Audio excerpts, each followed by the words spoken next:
So this past month I've been taking a class on lunging. It's literally just an entire month of how to lunge, get into the really nitty-gritty details of the lunge, the muscles to activate, where to push through, all this great stuff. But it also really got me thinking about a common error or common problem we see with lunging, which is the knee valgus. And this is when our knee is collapsing inward towards our center line. And we see this a lot typically at the gym when people are squatting, so they got the heavy weights on their back and they're doing their squats or even air squats or whatever, and the knee starts collapsing inward. And this puts a lot of torque on that joint, which isn't great for knee health. And we're also losing a lot of potential power and energy as well. And we do see this with people lunging too, when they get into their stance and they do their step lunge. As they land, that knee starts to collapse, or maybe even when they're just on guard, they just have trouble getting that knee turned to their outside line and the knee just keeps on collapsing. And there's a few reasons why our knees might be kind of collapsing inward like this. One, it could be that we have flat feet, and if we have our flat feet, our ankles start to pronate, so they start to tilt towards the floor, and when that happens, the knees kind of go with it. It screws up your ankle joints, your knee joints, your hip joints. There's a lot of problems that can come from that. It also could be that we just don't have strong enough glutes or strong enough abductors. Those are the outside leg muscles that help the leg externally rotate to the position that we want it to be. Or we could also have overactive adductors, so groin muscles, the muscles that are on the inside of our thighs and stuff. If those are too tight, we're also going to have a hard time externally rotating that leg because they're pulling our knees and our leg and everything back to the center line of our body and stuff. So today I wanted to kind of go over a few different exercises that we can do to strengthen our glutes and our outside of our legs and hips, as well as how we can stretch out and loosen up our inside legs and thigh muscles so we can have that little bit better range of motion.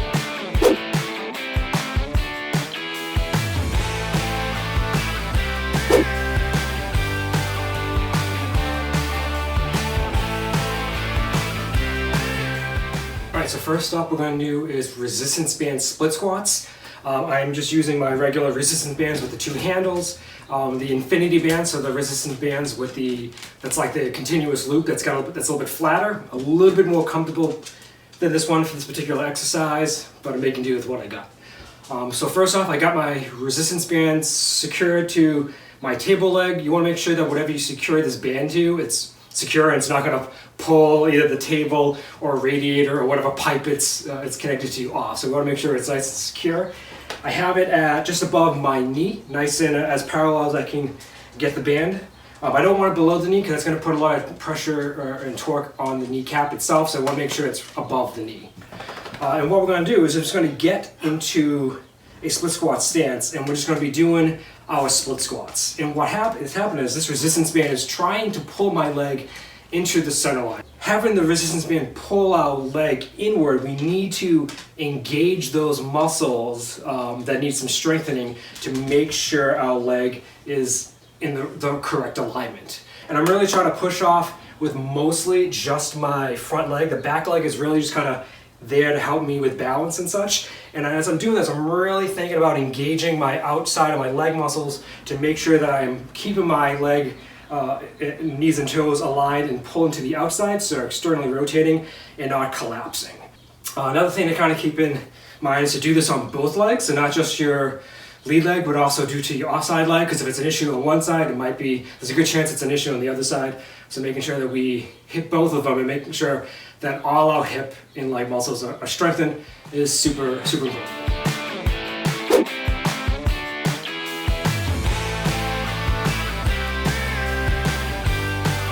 Next up is we're going to do a seated hip rotator exercise, strength exercise with the resistance band. Again, I have my resistance band securely tied in place. I got it just above my knee. And what I'm going to do is just take a position where I got a good stretch on the band, let the band pull my leg inside, and then I'm just going to externally rotate it out as far as I can. That's comfortable. I don't need to go super crazy with this. This is really just trying to engage those rotator and glute muscles. So I hold for a few seconds, Release nice and slow. Don't want to just snap my leg back to the center line. Rotate back out. Hold again for a few seconds and back in.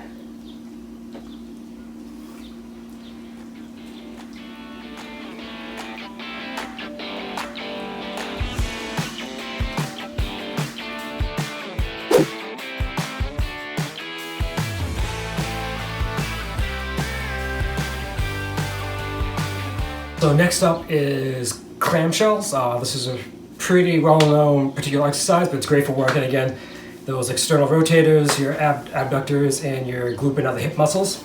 So for this one, we're just going to lie down on our side nice and comfortably. I like to do a slight bend in my legs with this. Legs and knees and everything all lined up together. And what we're going to do is we're going to raise our knee up in the air, but we're going to be doing by engaging our abductors. So we're going to think about squeezing the sides of the hip muscles and the legs to get it up.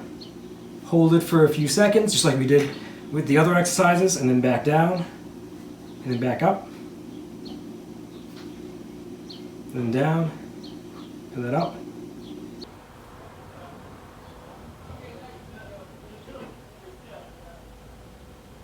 We can make it a little bit more difficult. This is too easy by using some stretchy bands. So this one's just tied off.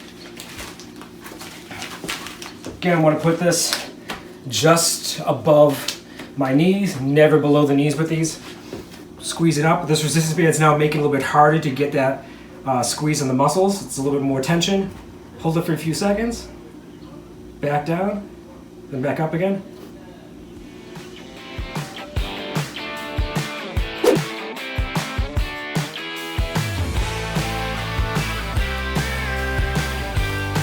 So next up, what we're going to do is a side plank hip raise. So we're going to be, again, we're going to be lifting our bodies up this time by using our out of hip muscles and stuff.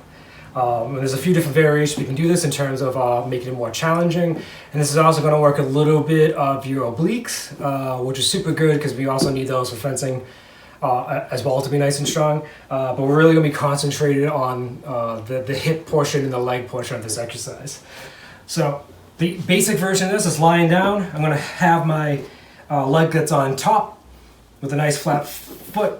Get myself nice and comfortable with my arm over my shoulder. And I'm just going to lift my hip up by squeezing and using all my outside leg muscles. So this leg right here is not doing anything but just taking a little bit of the weight off to make it a little bit easier. But it's not actually doing any of the real heavy duty working. That's all on my hip muscles here. And the obliques are also getting engaged as well. So I'll squeeze up. We can make it harder by taking the other leg out of it completely.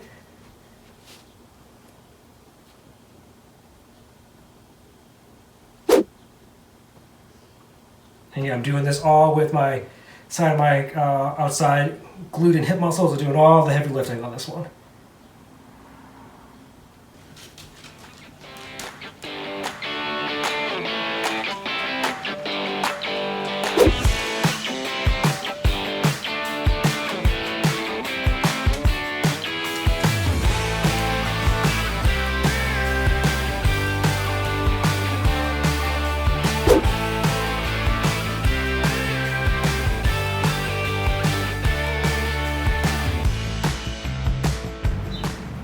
Okay, so last up we're going to do is a resistance bands fencer's lunge. So we're just going to do this as our leaning lunge and not a step lunge because we want to make sure that our foot is securely on the ground while we're doing this with the resistance band. It's going to be very similar to the resistance band split squat, in which we have our band securely anchored to a pipe or a heavy table in my case.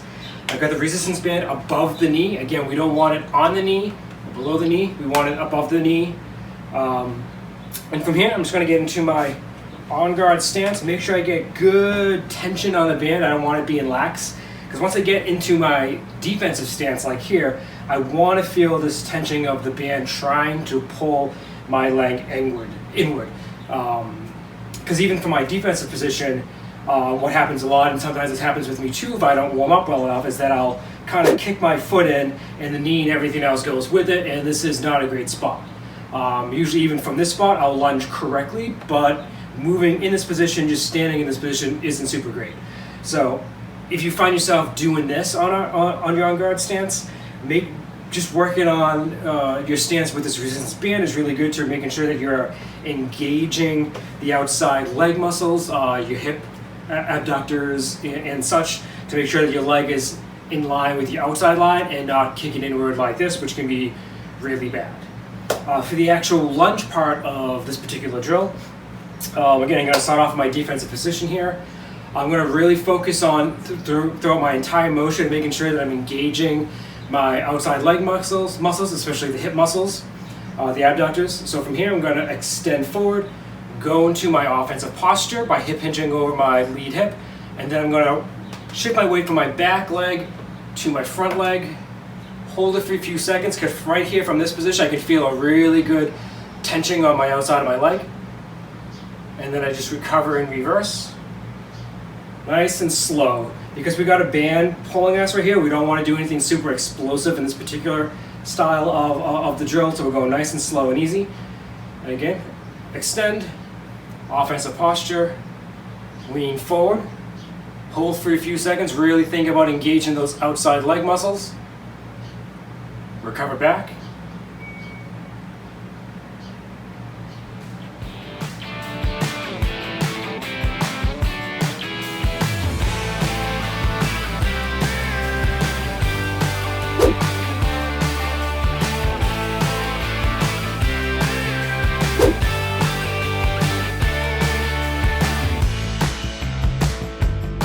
So first stretch we're going to do is butterfly stretch. So I think this is another pretty common one. What's really important here is trying to get your feet as close to your groin as possible. You don't want to do it way out here. We're trying to pull the feet in as tight as we can, even if it means it's lifting our knees up a little bit higher than we like. Like I have really tight groin muscles, so this is the thing that I'm working on constantly to try to increase my range of motion and flexibility. From this position right here, we're grabbing onto our ankles, putting our elbows into the crooks of our knee, and we're just going to lightly press our knees downward. Just kind of holding there. The goal is to try to hold for 20 to 30 seconds. We can go a little bit longer, but you want to make sure that you're doing this for 20 to 30 seconds minimum to really get the benefit of the stretch. We also can try to fight the resistance. So as I'm pressing my knees downward, I'm going to try to raise my knees up. So my knees are trying to fight my elbows on this pressure here, and that's just going to get a little bit more tension on those inner groin muscles, which will also help stretch them out a little bit.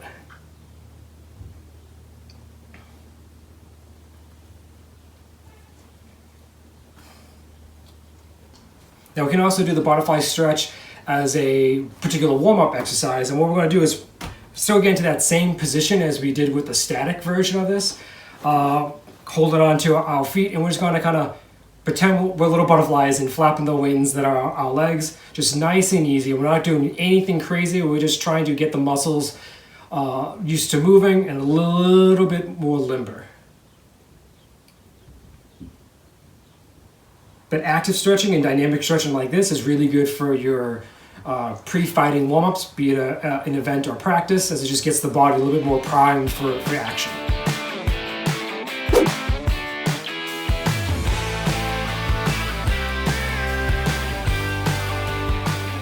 Next up is going to be side lunges, and this is one of my go-to warm-up exercises before fencing because I have really tight groin muscles and just hip muscles in general, so these side lunges really help get my legs ready and warmed up to be able to do lunges.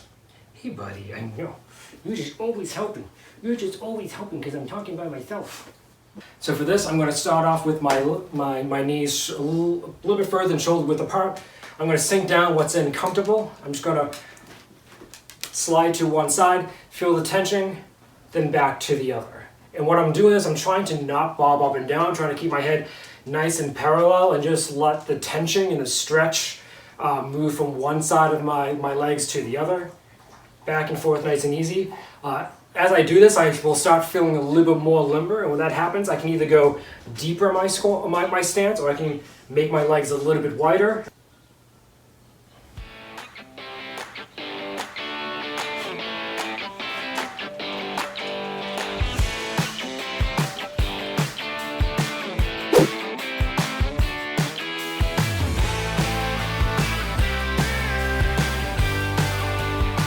last but not least is the stretch that I love to hate, the frog stretch. You can do this one either as a dynamic stretch where we're moving in and out of the stretch, or we can do it as a static stretch where we're just holding the position. So to do this particular exercise, I'm going to get on all fours. I'm going to try to straddle my legs as wide as I comfortably can, at least at the beginning, because this is going to be a very intense stretch. Let's start off here. I'm going to rock my hips back and hold the stretch. Again, I want to hold it for like 20 to 30 seconds. Then release.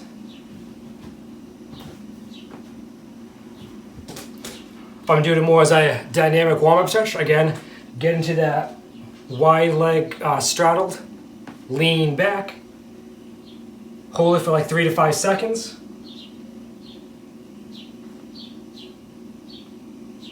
Then slowly release, and then do another rep. And we'll keep on doing this for 10 or so reps as part of our warm-up.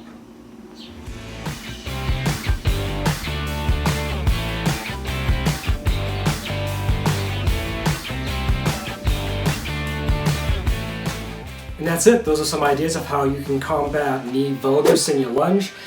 This is not an exhaustive list. There's just a few ideas that you can easily do at home with minimal equipment.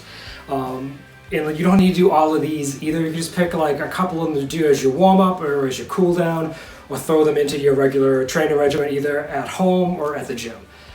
So good luck. Keep on practicing. If you have any questions, hit me up. Are you going to do frog stretches? That's a doggy stretch. It's not the same.